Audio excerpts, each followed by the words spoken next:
Bueno, estamos ahora con el tema de la unidad 4. La unidad 4 es la unidad de derechos, declaraciones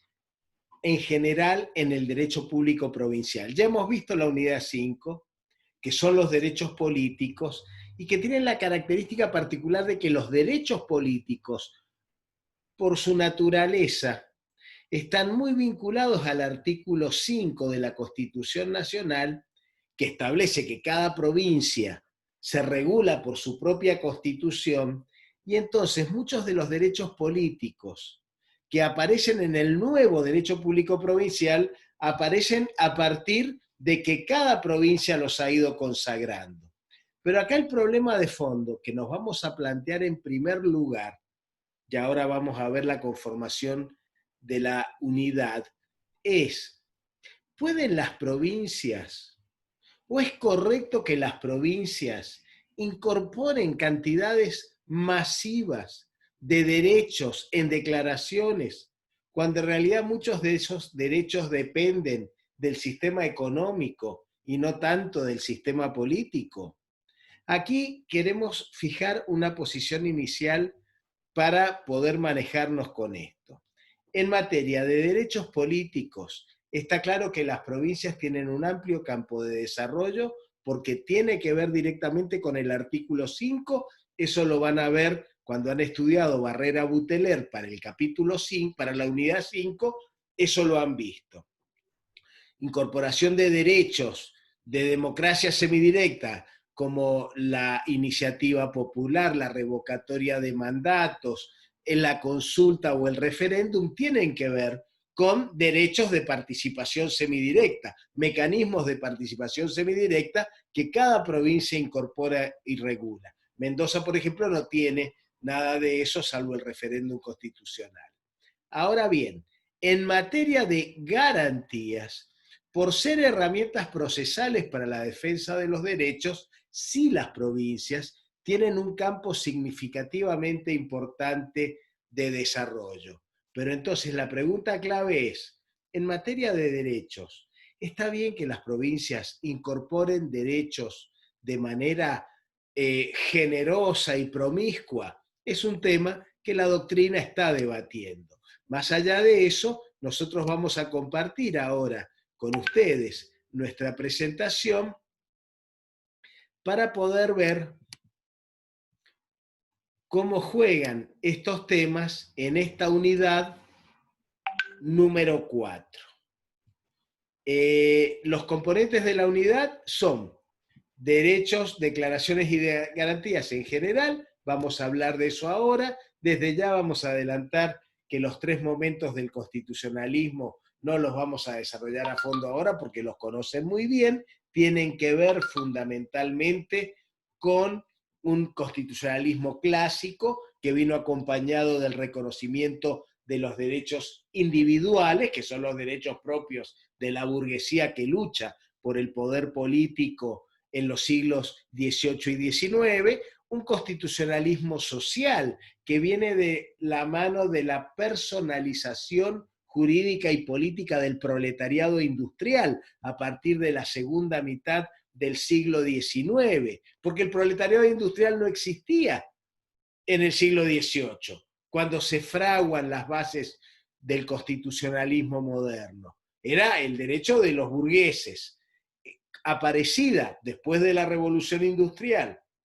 una nueva clase social con pretensiones, derechos, reclamos y peticiones formuladas al poder político que no eran adecuadamente satisfechas por el constitucionalismo liberal, porque ¿qué iba a venir el constitucionalismo liberal a asegurarle a un proletario con 6 o 7 hijos y sus solas fuerzas de trabajo para subsistir, que tenía derecho a la propiedad o a pactar libremente las condiciones de su contrato? Entonces aparecen los derechos sociales en sus distintas categorías y van a ir a la Constitución Nacional por primera vez en 1949, en la derogada Constitución de enero del 49 de Perón, y después en el 57 bis, y también en todas las leyes sociales que se empiezan a dictar en la Argentina a partir de 1904 con la llegada de los primeros legisladores socialistas al Congreso de la Nación. Entonces, ese constitucionalismo clásico se nutre, se integra, se enriquece con el constitucionalismo social, que va a tener después la rama de los derechos sociales, de los derechos laborales, de los derechos gremiales, y finalmente una tercera etapa, que es la que llamamos del constitucionalismo postindustrial, que ya tiene que ver con los colectivos específicos, ya sean mujeres, personas por índole de su preferencia sexual, género,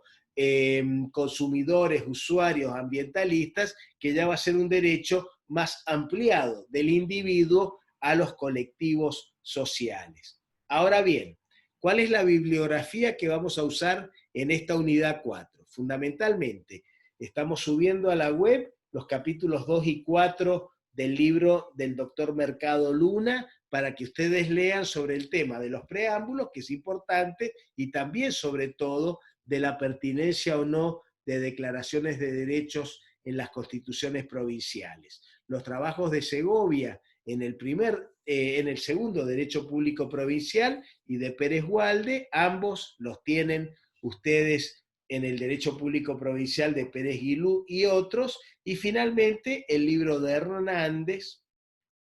sobre derechos, además de las clases de Analía para el tema de esta unidad 4 que están en el otro PowerPoint con audio y video que estamos subiendo también a la web. Todo esto integra entonces la unidad 4. Habíamos dicho, primero, corresponde que las provincias dicten declaraciones de derechos en sus constituciones para varios autores, y en esto yo me gustaría incluirme al menos en lo que llamamos derechos individuales. El artículo 8 y el artículo 31 de la Constitución Nacional establecen un cierto principio básico que debe ser absolutamente respetado. Todos los habitantes de este país tenemos los mismos derechos en cualquier provincia en la que nos encontremos. Es muy claro el artículo 8 en decir que el ciudadano de una provincia no puede gozar de mejores derechos que los ciudadanos de otras provincias. Y es muy clara la Constitución Nacional en el artículo 31 en el sentido de que tiene una prelación sobre cualquier otra disposición normativa argentina. Sin embargo, nuestra cultura política principalmente hace que cada vez que se va a reformar una constitución provincial, los líderes políticos y las líderes políticas empiecen a hablar de los nuevos derechos, que son muy importantes los nuevos derechos, que hay que incorporar los nuevos derechos, cuando en realidad nosotros tenemos una matriz de derechos en la Constitución Nacional que se integra además con cerca de 20 tratados internacionales de derechos humanos, que hace que lo que es el resorte normativo de esas declaraciones de derecho esté más que satisfecho en nuestro derecho público. Sin embargo, vamos a ver que las provincias por su cuenta, y a veces generando incluso contradicciones de diverso tipo, han avanzado en larguísimas a veces, declaraciones de derechos que a veces hacen que incluso frente al propio texto constitucional la gente tome una actitud de reparo o de duda, porque las constituciones se convierten en catálogos de ilusiones que no tienen un principio de correspondencia concreta con lo que la realidad cotidiana de nuestra economía y de nuestro sistema político nos permiten efectivamente. Entonces, respecto a este tema, nosotros entendemos, con Vidal Campos también, con Mercado Luna, que no corresponde añadir declaraciones de derechos, salvo, ya lo hemos dicho, en materia de derechos políticos, porque son propios del artículo 5 y de la esfera. En la Constitución Nacional estaba el sufragio, está en la iniciativa popular y la consulta, pero hemos visto en la unidad 5, porque ya lo hemos estudiado,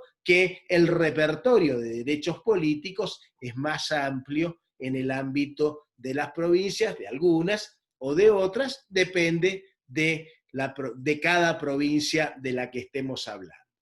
En materia de derechos individuales, las declaraciones de derechos de las constituciones provinciales son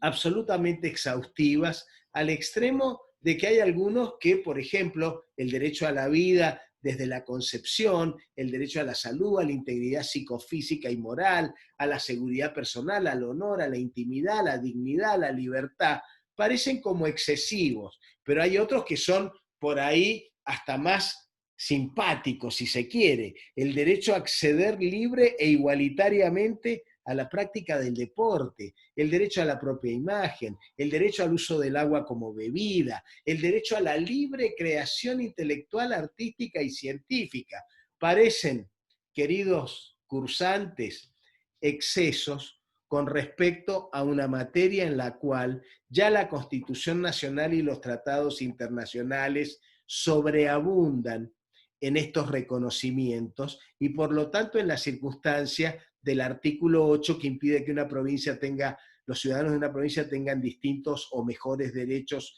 que los ciudadanos de otra. De todos modos, convengamos en lo siguiente. Hoy, por ejemplo, si alguien reformara la Constitución, diría, bueno, derecho a la vacuna contra el coronavirus o derecho a al cambio de sexo, porque ahora la tecnología y la ciencia permiten acceder a cosas que hace 20, 30, 40 o 50 años no se podía. Hay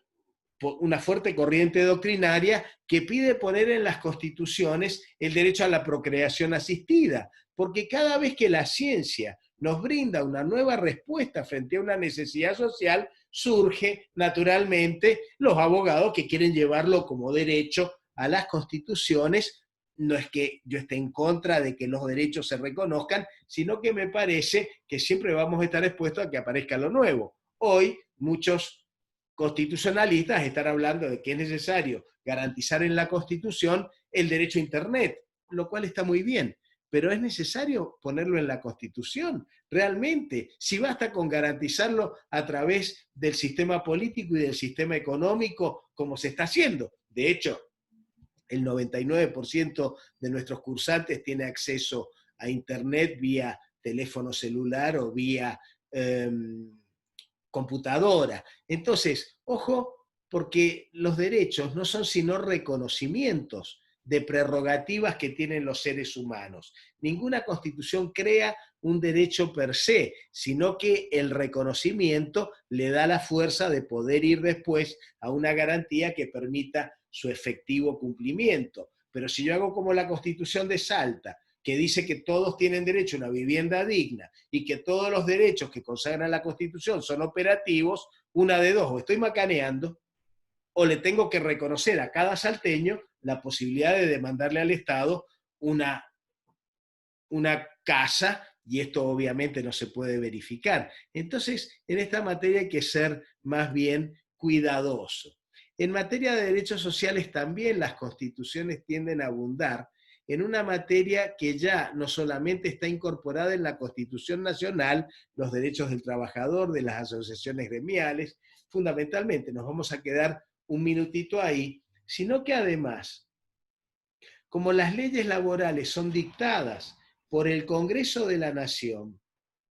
hay que tener presente que es una materia que ha sido expropiada por la Nación a las provincias a partir del año 1943 al 46. Esto es muy interesante que lo tengan presente,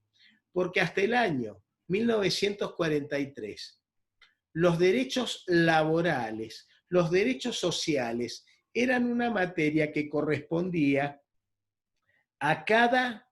provincia. Por eso la Constitución de Mendoza de 1915 trae disposiciones sobre reglamentación del trabajo de mujeres o niños y disposiciones sobre la jornada limitada de labor, o por eso que el Congreso Nacional, como legislación inmediata y local de la capital federal, sancionó entre 1904 y 1940 muchas leyes vinculadas a la jornada limitada de labor, las vacaciones o la licencia por matrimonio o el aguinaldo. Pero en 1943 se produce una revolución social extraordinaria cuando el golpe de Estado lleva primero a Ramírez, después a Farrell, al gobierno de la nación, y el teniente coronel Juan Domingo Perón ocupa la Secretaría de Trabajo y Previsión y extiende a todo el país los derechos sociales que eran propios de la capital federal y que tampoco se cumplían mucho. Con él se empiezan a cumplir. En ese momento se produce la nacionalización de los derechos laborales, sociales en general, y a partir de eso van a ir primero a la Constitución del 49 y después a la Constitución del 57 por vía del artículo 14 bis y de la modificación que se hizo del 67, inciso 11, hoy 75, inciso 12. Entonces, tener presente para cerrar aquí este primer video sobre el tema. Los derechos individuales, parece un exceso lo que se ha hecho en las provincias, pero bueno, es lo que viene, el derecho al libre ejercicio de la sexualidad, el derecho a elegir el género, el derecho a cambiar de sexo. Son cosas de las cuales se está hablando porque la ciencia lo permite o porque la doctrina y la cultura de un pueblo que van evolucionando van encontrando nuevas prerrogativas para defender. Los derechos sociales son propios de la nación, salvo la reglamentación del empleo público, provincial y municipal, que corresponde por su definición, hemos visto el fallo de Rivademar, a las provincias o a los municipios. Entonces, las provincias y los municipios deben reglar el empleo público en el marco de la Constitución Nacional, pero de ninguna manera es necesario que sobreabunden en las constituciones provinciales con derechos sociales. Pasamos al segundo video de este tema.